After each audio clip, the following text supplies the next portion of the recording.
따라합시다. 내가 마시려는 잔을 너희가 마실 수 있느냐? 예수님께서 야고보와 요한에게 하신 말씀입니다. 때로는 예수를 믿는다고 하면서도 또 믿음의 길을 걷는다고 하면서도 그 의미를 놓치고 살 때가 있지 않습니까? 이게 어느 만큼 귀한 것이다.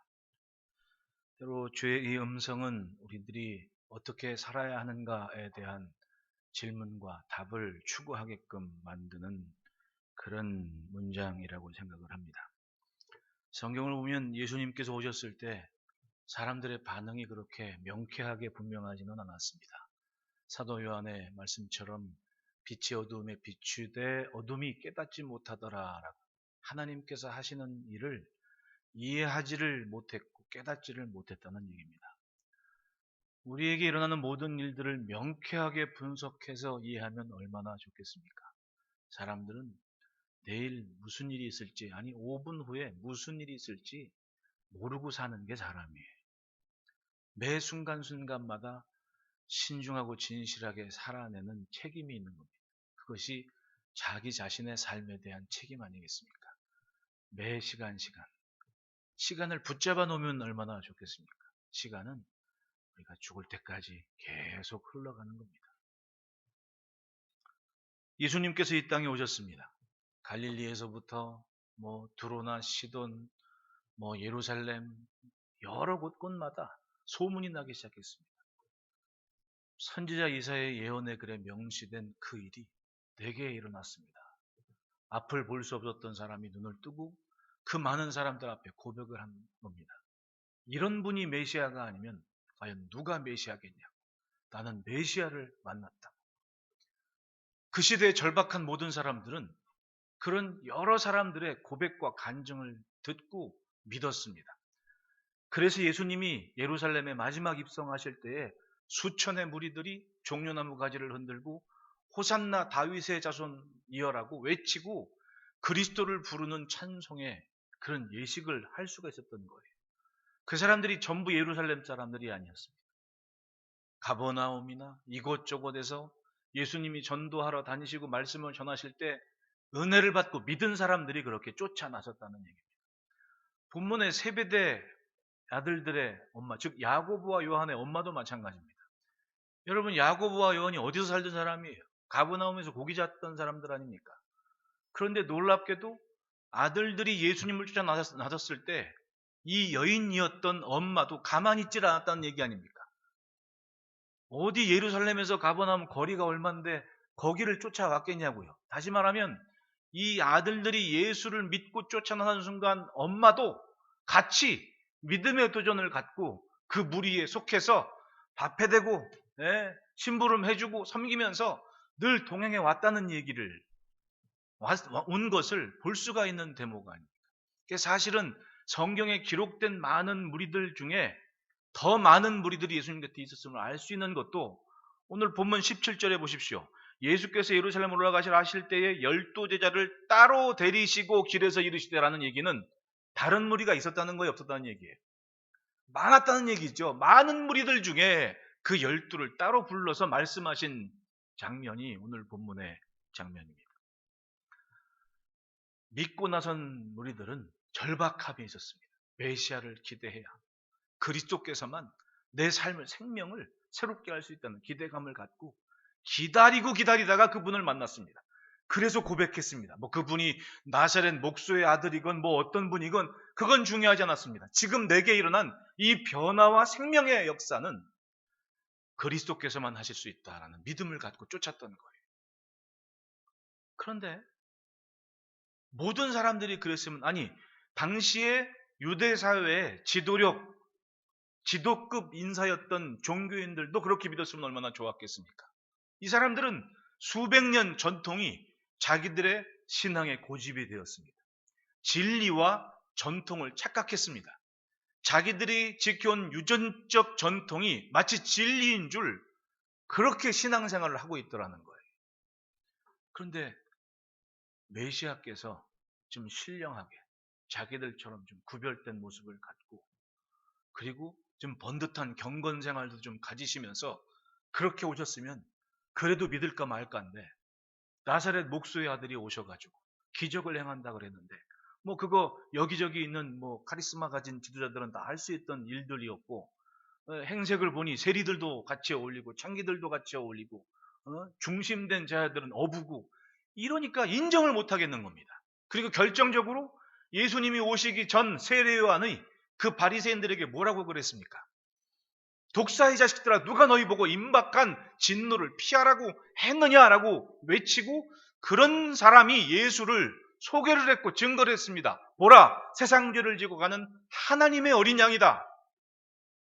이 종교인들이 만약 예수를 믿게 된 순간 그 말을 다 인정하고 수긍을 해야 됩니다. 그리고 자기들이 누려왔던 모든 것을 한순간에 포기를 해야 됩니다. 이제는 사람들의 존중과 존경도 이제는 가치 없는 것이 돼버리고 나랑 상관없는 게 돼버리는 거예요. 그러니까 이 바리새인들이나 서기관들이 누구와 헤롯 당과 뭐라 그럽니까? 예수를 죽일 논의를 시작한 거예요. 근 3년여간. 말씀드렸듯이 헤롯 당과 이 유대 종교인들과는 상종할 수 없는 관계거든요. 왜냐하면 헤롯 당은 이두메 사람인 헤롯 가문을 유대 왕으로 추대한 사람들입니다. 그리고 이 가문을 지키기 위해서 우리가 당을 만들자, 그리고 만든 거예요. 따지고 보면 유대인들에게는 역적 아닙니까? 그런데 어떻게 유대의 전통을 고집하는 종교인들이 유대의 대대로 지켜온 신앙과 전통에 반하는 헤롯 당과 연합을 할 수가 있습니까? 말도 안 되죠. 지극히 정치적인 수를 가지고 둘이 연합해서 예수를 죽이고자 했다는 얘기예요. 그것이 예수님이 처음 사역을 시작하신 3년, 그 3년 처음 있었던 움직임들이었던 거예요. 눈에 가시 같은 존재가 바로 예수님이었던 거예요. 얼마나 우습습니까? 하나님께서는 어떤 수를 써서라도, 아니 있을 수 없는, 사용할 수 없는 그 방법을 동원해서라도 세상을 살리시려는 일을 계획하시고 이루어 가십니다. 그걸 알기 때문에 예수님은 뭐라고 하십니까? 28절에 인자가 온 것은 섬김을 받으려 함이 아니라 우리가 섬기려 하고 자기 목숨을 많은 사람의 대속물로 주려 함이니라. 나 죽으러 왔다. 너희를 위해 죽으러 왔다. 그 분명한 목적을 가지고 오셨는데 사람들은 그걸 깨닫지를 못하고 인정을 하지 않고 있더라는 거예요. 진정한 믿음으로서는 인생이 마셔야 할 잔이 바로 예수님이 마신 그 잔이었습니다. 따라합시다. 내가 죽어야 네가 산다. 나로 인해 내 가족이 살고, 나로 인해 내 이웃이 살고, 나로 인해 누군가가 생명의 기쁨을 누릴 수 있는 것, 그게 얼마나 좋습니까? 사람들은 누구나 자기중심적인 생각을 해요. 자기가 최고고 자기 뜻이 맞아야 되고 관철돼야 되고. 그런데 믿으면 믿을수록 그게 아니죠. 나로 인해 누군가 행복하고 나로 인해 누군가 즐겁고. 제가 아침에도 얘기했지만은 윤여정 씨가 아카데미 시상자로 참석을 했는데 그 장애를 가진 그 사람이 이번에 나무 주연상을 받는데 말을 못하잖아요. 이 사람이 할 수 있는 건 수화니까 아마도 시상식 가기 전에 수화 연습을 엄청 했나 봐요. 그걸 다 이 영어로 스피치를 하다가, 이게 어디 가서 여러분 영어 못한다는 말 하지 마세요. 영어 조금 한다는 말 하지 마십시오. 네? 다 영어 ABCD 하면 다 할 수 있는 사람들인 거예요. 어디 가서 나 영어 조금 해 이런 거 하지 말고 그냥 영어 할 수 있다고. 그리고 들리는 얘기만 들으면 되는 거예요.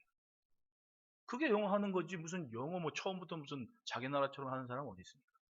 얼마나 깔끔하게 잘해요, 그 윤여정 씨가. 미국에서 물론 살았지만은.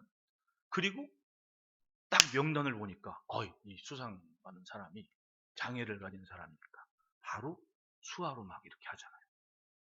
난 이 사람이 반짝 스타가 돼갖고 엄청 떼서 교만한 사람인 줄 알았더니 가만히 보니까 다른 사람 배려를 그렇게 신중하게 하는 사람인 거예요. 언젠가 나와서 그런 얘기 하더라고요.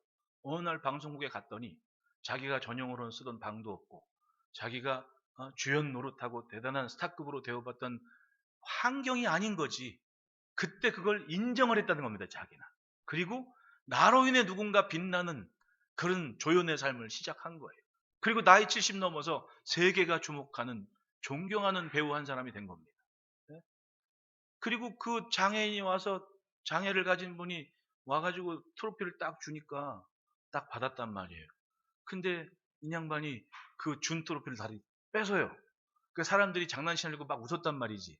근데 그게 뺏은 게 아니라 말을 못하는 사람이니까 이 사람들이 말하면 뭘 해야 돼요? 이 사람이 말하려면 손을 써야 되거든. 윤여정 씨는 그걸 배려했던 거예요. 아니, 저거 트로피 들고 있으면 말을 못하니까 내가 가져야지. 그걸 대신 들고 옆에서 그냥 시중 드는 사람처럼 서 있어 준 거예요. 그걸 보고 그 앞에 앉았던 아카데미 회원 배우들이 깜짝 놀랐죠. 야, 저 사람은 저런 이해심과 배려를 가진 사람이구나. 그리고 수화로 막 소개를 하는데 그걸. 그 사람들이 딱 시상식 끝나고 둘이 퇴장을 하는데 앉아있던 사람 모두가 일어나서 박수를 쳐봐야 그 사람이 못 들으니까 손으로 이걸 하더라. 나 이게 그건 줄 그거 보고 알았습니다. 이게 박수래. 그거 막 다 이렇게 하더라. 참 감동적인 장면이었습니다.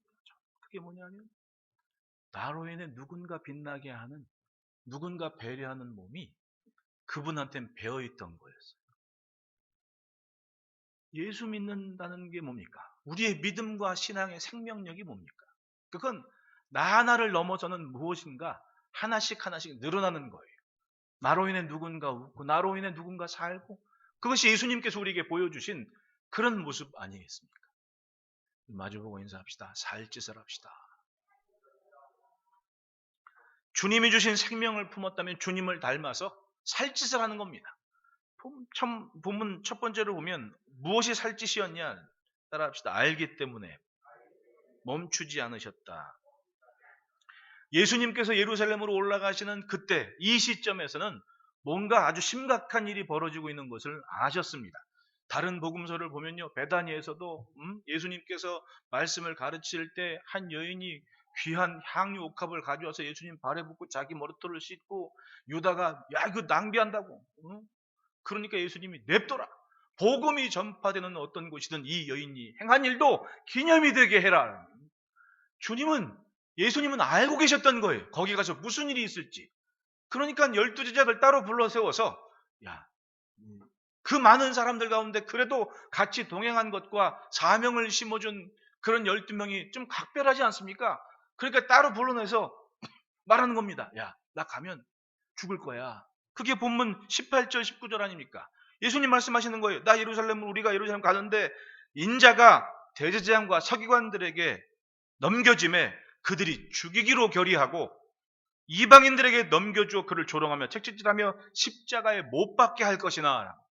즉 이제 예루살렘으로 가면 저 종교인들이 나를 죽이기로 할 거다. 그리고 그 종교인들이 로마인들에게 나를 넘겨줘서 재판을 받고 그 사람들에게 조롱과 침뱉음과 채찍질 당하고 나를 십자가에 죽게 할 거다. 그걸 알고 계셨던 거예요. 그것을 위해 오셨다고 28절에 말씀하는 건 많은 사람들에게 자기 생명을 대속물로 주기 위해 오셨다고. 사람이 자기의 미래를 아는 것은 불가능합니다. 미래에 무슨 일이 있을지 알면 역사가 얼마나 꼬이겠어요. 안 그렇습니까? 가끔 영화를 보면 막 과거에 돌아가서 무슨 일을 어떻게 해가지고 뭐 하는 거 있고, 미래에 가가지고 뭘 어떻게 타임머신 타고 왔다 갔다 하고, 그런 거 있잖아요.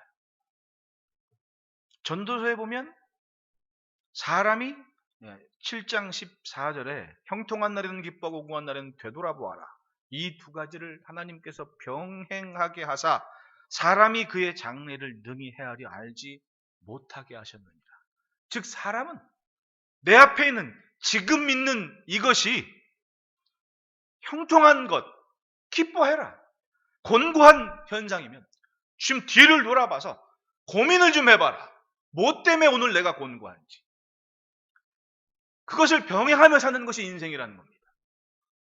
미래를 예지해서 앞으로 무슨 일이 어떻게 있을 것인데 이것이 이렇게 이루어질 거냐는 무슨 점쟁이도 아니고 그게 아니라는 거 아닙니까? 전도서 8장 7절에는 사람이 장래를 알지 못하나니 장래를 가르칠 자가 누구냐? 즉 형통하건 곤고한 건 그 현실의 시간에 맞는 삶을 사는 게 인생이지, 최선을 다하는 것이 인생이지, 미래를 내다보고 계획해서 이럴 것이다, 그게 아니라는 거죠. 왜? 그 시간은, 결정되지 않은 시간은, 오늘을 사는 인생이 하나님께서 보시는 그런 기준이 되어서 어떻게 하실지 만들어가는 시간, 또 준비된 것을 가지고 오시는 시간 아닙니까? 그러니까 인생은 오늘을 사는 거예요. 오늘 가장 멋지고, 오늘 가장 아름답고, 오늘 가장 행복하고, 가장 귀한 것. 여러분, 좋은 것 있으면 오늘 사랑하는 사람과 함께 나누시기를 바래요. 좋은 거 싸뒀다가 말짱 어른들 말대로 똥 된다? 제가 결혼할 때 장모님한테 어떻게 점수를 땄냐 하면 장모님이 예쁜 그릇들을 막, 옛날에 엄마들이 그런 거 막 그릇들 막 많이 갖고 계셨잖아요. 그거를 이제 그 싱크대 수납장에다가 잔뜩 싸뒀던 것 같아요. 내가 보기에 무게가 좀 과하게. 근데 이제 싱크대가 이렇게 있고 식탁이 이게 있는데 갑자기 이 그 유리 그릇 여기 이 수납장이 와장창 하고 장모님이 그 앞에 있는데 넘어진 거예요. 쏟아진 거지. 그래가지고 거기 쌓았던 그 예쁜 그릇들이 진짜 산산조각 나가지고 요리 파편이 막 빡! 그때 지금 내 몸매를 생각해 보지 마시고 과거에 이제 이 날렵한 제비같이 날라서 그 쓰러진 장모님을 딱 들어안고 어머니 하면서 딱 거기서 점수를 땄잖아요, 제가. 그리고 제가 장가를 간 거예요. 그 무너진 싱크대를 쫙 정리하고 그냥 딱 아주 그냥 사람이 올라가도 안 부서질 만큼 제가 삼각대를 받쳐가지고 기가 막히게 해놓으니까 점수를 땄죠. 네? 그게 이제 최준대 원사님 되게 웃으시네. 나도 웃기네. 근데 그 뒤로 장모님이 그릇을 안 모아. 진짜 싸뒀다가 똥 된 거야. 그건 다 깨져버렸으니까. 네? 여러분, 좋은 거 싸두면 뭐합니까? 오늘. 그러니까 엄마들 좀 늘 말씀드리지만 금수저, 은수저 있걸랑 오늘 꺼내 쓰세요. 오늘. 그거 뒀다 뭐 할 거야? 예쁜 그릇 있으면 오늘 좀 반찬 맨날 락앤락에다 담아주지 말고 좀 예쁜 접시에다 가지고 한 줌 이렇게 해가지고 얼마나 좋아요. 난 텔레비 보면서 제일 불쌍한 사람들이 그 라면 끓여 먹으면서 락앤락 통 땅가서 김치에 먹는 사람이 제일 불쌍해 보여. 좋은 거 좀 갖다가 좀 예쁘게 해놓고 그래야지.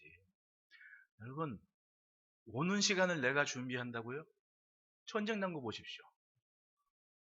지금 난리 났습니다. 우리나라에 지금 물론 우리나라도 이 식량이 자급자족이 안 되는 나라지만 중동 아프리카 밀가루 먹고 사는 사람들이 지금부터 난리 났잖아요. 왜? 밀가루 수출하는 나라에서 전쟁이 나가지고는 농사를 못 져가지고 완전 난리 난 거 아니에요. 이게 무슨 계획대로 되는 일입니까? 어느 날 갑자기 힘 가진 권력자가 자기 욕심에 뭔가 빵 쳐지니까 난리가 나버린 거지. 내일은 모르는 일입니다.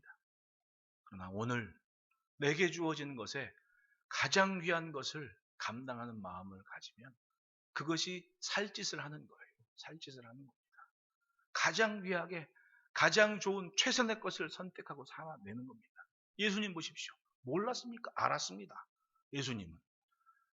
근데 그걸 알기 때문에 더 하나님의 뜻을 알기 때문에 더 우리도 말씀을 듣고 감동되고 믿은 것이 있으면 그게 최선이다라는 마음을 가지고 도전을 해야 돼요. 그게 살짓을 하는 겁니다. 사람도 그런 마음을 가진 사람들이 있을 때 세상이 좋아지는 거예요. 저 철원에 백마고지가 있습니다. 전쟁이 하도 심해가지고 열 몇 번씩이나 뺏기고 뺏고 하다가 그 산봉우리가 몇 미터가 막 낮아졌대요.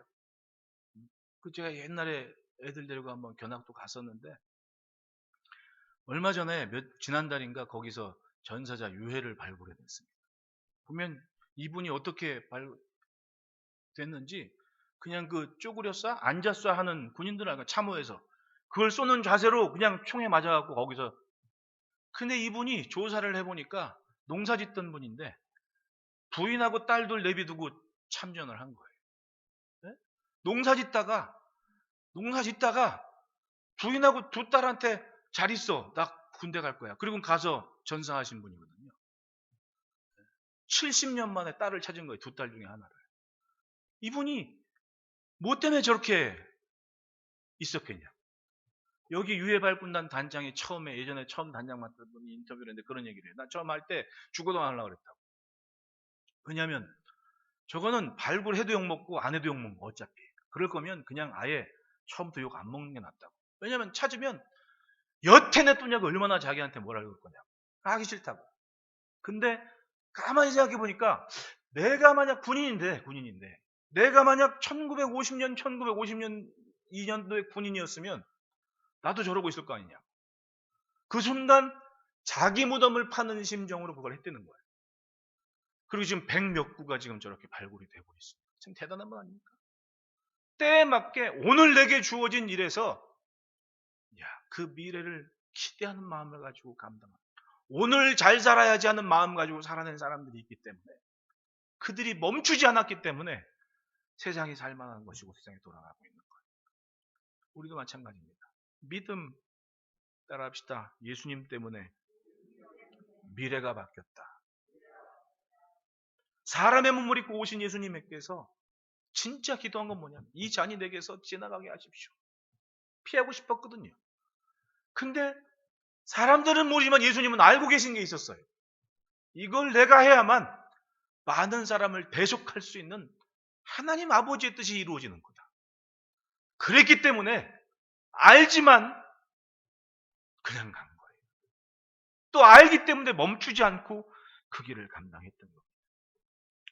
여러분, 내일을 알려고 애쓰는 것보다 오늘 내가 하나님 앞에서 제일 아름다운 그 일을 하시기를 축원합니다. 내일 좋을 거라고 얘기하기 전에 오늘 지금 내 모습에서 가장 좋은 것을 내 가족과 함께 나누시기를 바랍니다. 내일 할게 하지 말고 오늘 내가 내 가족과 살아가는 사람들에게 가장 좋은 말을 전하시기를 바랍니다. 둘째로는 따라합시다. 품은 것을 놓치지 않았다. 20절을 보면 그때 세베대 아들의 어머니가 그 아들들을 데리고 예수께 와서 절하며 무엇을 구하니?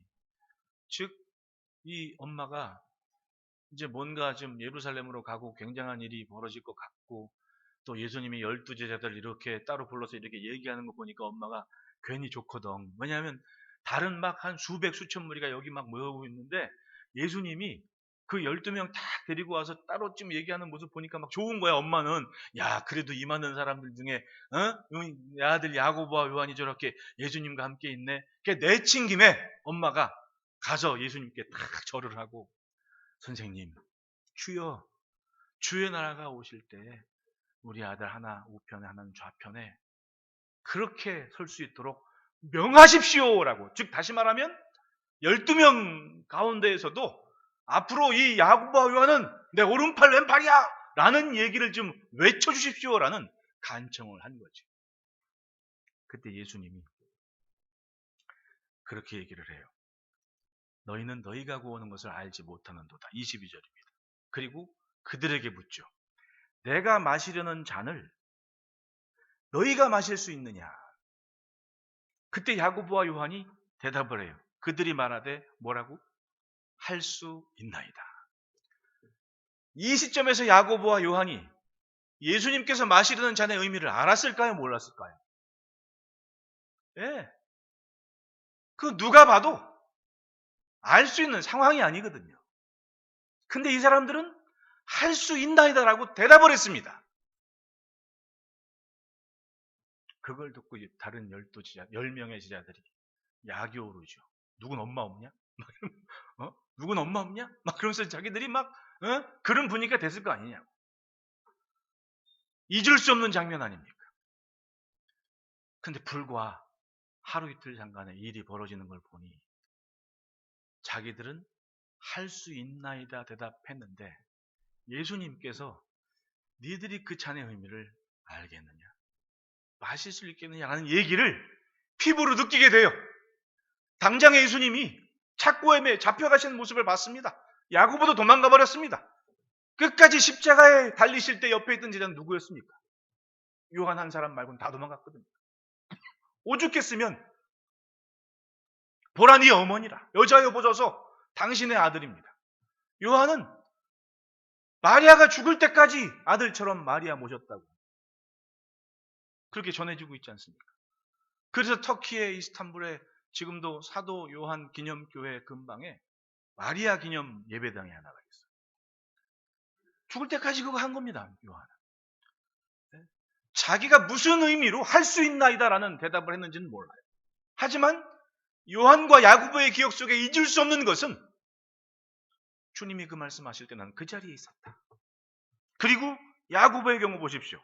사도행전 12장 1절 2절에 그때 헤롯 왕이 손을 들어 교회 중에서 몇 사람을 해하려 하여 요한의 형제 야고보를 칼로 죽이니 최초의 순교자가 나왔습니다.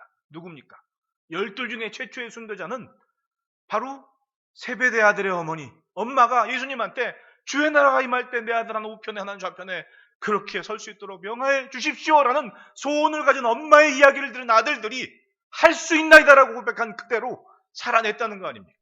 다시 말하면 아멘한 그것을 품고 예수님 곁을 지킨 제자들이, 그 말씀을 지킨 제자들이 바로 그 처음 야고보와 요한이었다는 거예요. 놀랍게도 야고보는 가장 처음 순교를 했고 사도 요한은 가장 늦게 천국 간 12 제자 중에 하나였습니다. 전해지는 얘기로는 요한을 죽이려고 그렇게 막 끓는 물에도 집어넣고 안 죽더래요. 이렇게도 안 죽고 저렇게도 안 죽으니까 어떻게 좀 칼로 칠까 하니까 옆에서 다른 장교가 참으시라고. 지금 만약에 저 사람을 저렇게 해도 안 죽는데 당신이 나서서 죽인다면 밀란이 일어나거나 폭동이 일어날 거라. 차라리 유배를 보내시라고. 살아 돌아올 수 없는 곳으로 유배를 보내면 될 거 아니에요. 그래서 반모섬으로 갔다는 얘기가 있습니다. 그리고 마지막까지 서로 사랑하라는 이야기를 가르치면서 눈을 감았다고 얘기를 하지. 대단한 이야기 아닙니까? 알고 했던 모르고 했던 그들은 자기들이 아멘하고 할 수 있나라고 고백한 것을 죽을 때까지 품고 산 사람들이라는 거예요. 품고 살았다. 기분에 따라 이랬다 저랬다 하는 사람들이 아니라는 거예요. 감정에 휘둘리는 사람이 아니라 자기 입술로 고백한 그걸 지켜내기 위해 죽을 때까지 품고 사명을 감당한 것이 바로 야고보와 요한의 모습이었습니다. 하나님의 뜻을 품고 사는 우리의 삶이 어떤 모습으로 이루어지고 있습니까? 우리는 정말 믿음으로 감사하면서 내게 감동하신 하나님의 뜻을 품었다면 천국 갈 때까지 그건 내가 감당할 사명으로 믿고 살아야 됩니다. 그랬을 때 열매가 있는 것이고 그것이 주님이 이루어 가시는 흔적이 되는 거예요. 그런 은혜가 있기를 축복합니다. 셋째로 따라합시다. 섬기는 자가 큰 자다.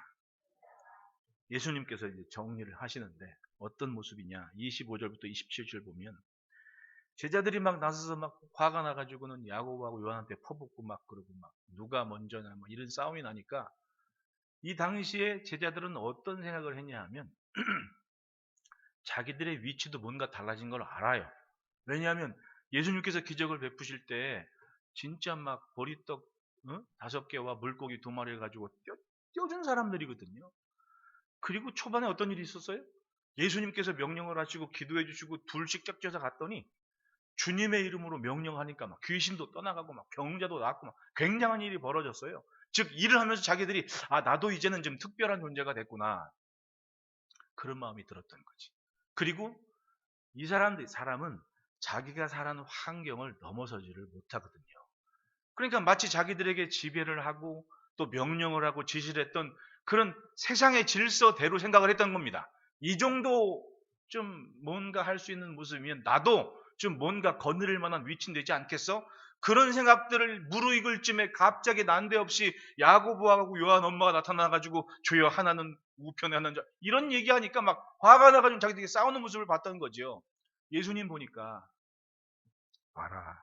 25절에 예수께서 제자들을 불러다가 이르시되 이방인의 집권자들이 그들을 임으로 주관하고 그 고관들이 그들에게 권세를 부리는 줄을 너희가 알거니와.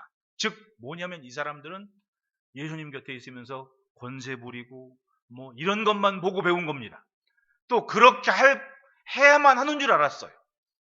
그런데 예수님이 그걸 꾸짖고 말씀하시는 겁니다. 너희 중에는 그렇지 않아야 하나니. 즉 너희들은 좀 다르게 살아야 된다. 어떻게 사냐? 누구든지 크고자 하는 자는 너희를 섬기는 자가 되어야 된다. 즉 많이 섬기는 사람이 제일 큰 사람이다. 그리고 누구든지 으뜸이 되고자 하는 사람은 너희의 종이 되어야 합니다. 즉 마치 머슴처럼 신나게 주의를 감당하는 사람이 가장 알아주는 으뜸이 되는 사람이 될 거야. 세상의 질서는 높은 자가 낮은 사람을 다스리는 것이 자연스러운 겁니다. 그러나 하나님의 나라에서는 그렇지 않습니다.